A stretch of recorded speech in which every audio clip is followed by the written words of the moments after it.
अस्सलाम वालेकुम दोस्तों। आज मेरा सवाल उन लोगों से है जो कि पीटीआई को सपोर्ट नहीं करते और किसी दूसरी पार्टी को सपोर्ट करते हैं। ज़रा गौर से सुनिएगा। ओवरसीज़ पाकिस्तानी ये कौन लोग हैं?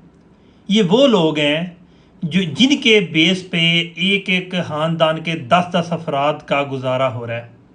ये बाहर के मुल्क जाते हैं, मेहनत करते हैं, अपने बीवी बच्चों से दूर रह के कमाई करते हैं और अपने भाइयों का, बहनों का, घर वालों का और आप सारों की शादियों की सारी जिम्मेदारी इन पे होती है। अब ये कौन लोग हैं? ये वो लोग हैं जो कभी 8, कभी 10, कभी 12, कभी 5 पास करके बाहर चले जाते हैं और जाके बाकायदा तौर पे कोशिश करके उस मुल्क की ज़बान या कम अज़ कम थोड़ी बहुत इंग्लिश बोलना सीख जाते हैं। और जिन ममालिक में ये जाते हैं उन तमाम ममालिक में यही लोग इलेक्ट्रॉनिक जो है ना बेस पे वोट कास्ट भी करते हैं और देखते भी हैं। ये हमेशा तकरीबन तमाम तरक्की याफ्ता ममालिक में इलेक्ट्रॉनिक वोटिंग मशीन का निज़ाम है। याद रखिए, मैं इस वक्त भी सिर्फ उन लोगों से मुखातब हूँ जो कि पीटीआई के खिलाफ किसी भी जमात को सपोर्ट करते हैं। अब बात आ गई इलेक्ट्रॉनिक वोटिंग मशीन की। इलेक्ट्रॉनिक वोटिंग मशीन वो चीज़ है जिससे कभी भी कोई भी जमहूरी निज़ाम जो है डिस्टर्ब नहीं होगा। इससे पहले क्या था कि जी इस्टेब्लिशमेंट कर गई है, ये है वो है। पाकिस्तान में तमाम सियासी पार्टियाँ आई हैं, लेकिन एक जो खुफिया पार्टी है ना, वो सब को डील करके अपनी मर्ज़ी की हुकूमत ला रहे थे। जिस तरह पिछली बार कह रहे थे सेलेक्टेड इस तरह के इल्ज़ाम लगा रहे थे। अब बात आ गई थी ख़त्म करने की, उसको ख़त्म कर दिया गया पीटीआई के दौर में।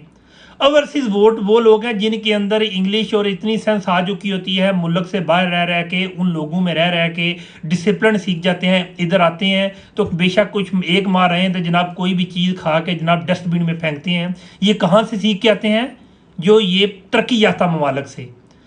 उन लोगों के पास एक राइट होता है कि उन्हें दूर से पता होता है। जिस तरह नहीं पुराने ज़माने में एक पहाड़ के ऊपर एक बंदा खड़ा होकर जनाब देखता था कि नीचे जंग हो रही है, क्या सिचुएशन है, फिर वो ऑर्डर करता था, हाँ भाई पीछे हट जाओ और फौज भेजो, ये करो। वो रोज़न की हैसियत रखते थे।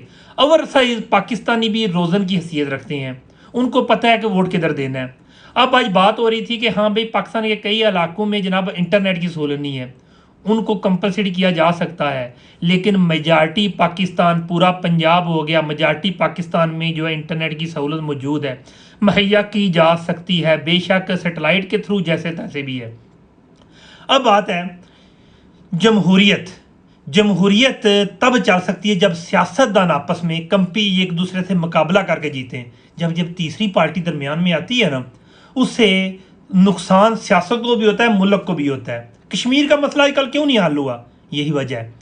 अगर आज ये मामला electronic voting machine overseas Pakistani पे आ जाता तो जमहूरियत काफ़ी हद तक स्टेबल हो जानी थी। जो 73-74 साल का गंद मचा हुआ था वो कम हो जाना था। क्यों कम किया गया? यही लोग हैं जिन्होंने कहा जी हमारे साथ जो है ना ज़्यादती हुई है, ये सिलेक्टेड हुकूमत आई है। यार सिलेक्टेड के लिए एक बेहतरीन निज़ाम था, ऑनलाइन निज़ाम था। बंदा बैठ के देख रहा था कि हाँ भाई इतने इसके वोट कास्ट हो गए, इतनी इतनी परसेंटेज हो गई है, इतनी इसकी परसेंटेज हो गई है, जिसमें धांधली के चांसेस जो है सिर्फ 1% रह जाते हैं। चेकिंग भी हो गई थी। क्यों किया गया? ये बात है कि इमरान खान की सपोर्ट करूँ। इमरान खान की शायद मैं सपोर्ट ना करूँ, लेकिन इमरान खान ने जो अमेंडमेंट लाई थी ना, ये हमारे वोट के राइट की और जो इलेक्ट्रॉनिक वोटिंग मशीन की, प्लस जो है ना ये जो किया था उन्होंने ओवरसीज़ का, इससे मैंने सपोर्ट कर रहा था इमरान खान की कि इमरान खान ने बहुत अच्छा इक़दाम किया है। क्या वजह है कि इन्होंने जनाब अब हुकूमत 5-6 दिन में गुरानी है और वो काम कर रहे हैं जो कि पुराने फरसुदा निज़ाम को आगे लेके जाएंगे। यार सोचिएगा ज़रूर, किसी पार्टी की सपोर्ट के तौर पे नहीं, ये पाकिस्तान की बेस पे मैं बात कर रहा हूँ और तमाम उन लोगों से पाकिस्तान से बात कर रहा हूँ जिनको इस चीज़ की अवेयरनेस होने के बावजूद वो चुप हैं। बहुत शुक्रिया।